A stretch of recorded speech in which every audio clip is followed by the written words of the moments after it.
আসসালামু আলাইকুম দেশবাসী, কেমন আছেন? আশা করি ভালো আছেন। এই যে রাতের 11টা বাজে আপনার লাইভটা দেখতে পাচ্ছেন। এখানে কি ঘটছে আসলে আমি আজকে আপনার তথ্যটা বলবো। এই যে ভাইটাকে দেখতে পাচ্ছেন, তার নাম মোহাম্মদ সোহাগ। এই ভাইটা এখানে কেন শুয়ে আছে আমি আজকে আপনাদেরকে মূলটা বলবো। এই ভাইটা নাকি তাদের মামাতো বোনের সাইড ব্যাগ চুরি করে নিয়ে গিয়েছে।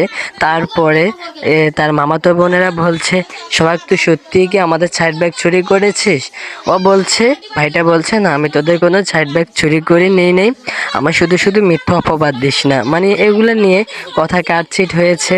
তারপরে ভাইটাকে তার মামাতো বোন, মামাতো মামি, মানে সবাই তাকে, তিনজন মানুষ তাকে অত্যাচার করছে। মানে একটা ভাই, আপনাকে জানেন একটা মানুষ তিনটা মানুষের সাথে কি পারে? কি বলবো আপনাদেরকে, খুব অবস্থা খারাপ করে ফেলেছে। মানে তার মাথায় লাট দিয়ে একটা আঘাত করেছে, মানে ওইটাই খুব বেশি সিরিয়াস ছিল। দেখতে পাচ্ছেন তার গায়ে লোদ এখনো, মানে রাস্তার পাশে পড়েছিল। তাদের পরে আমাদের গ্রামবাসী তাকে এখন বর্তমানে বাসায় রেখেছে।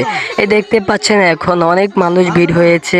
কি বলবো আপনাদেরকে, ভাই সবাই ভাইটার জন্য দোয়া করবেন যেন ভাইটা তাড়াতাড়ি সুস্থ হয়ে যায়। আর একটা কথা কি জানেন ভাই, এই ছোটোখাটো নিয়ে আপনারা গ্রামে কোনো ঝগড়া করবেন না। একটা খারাপ সময়ের জন্য সারা জীবনের কান্না। সবাই ভালো থাকবেন। আসসালামু আলাইকুম। ভিডিওটা শেয়ার করে দিবেন।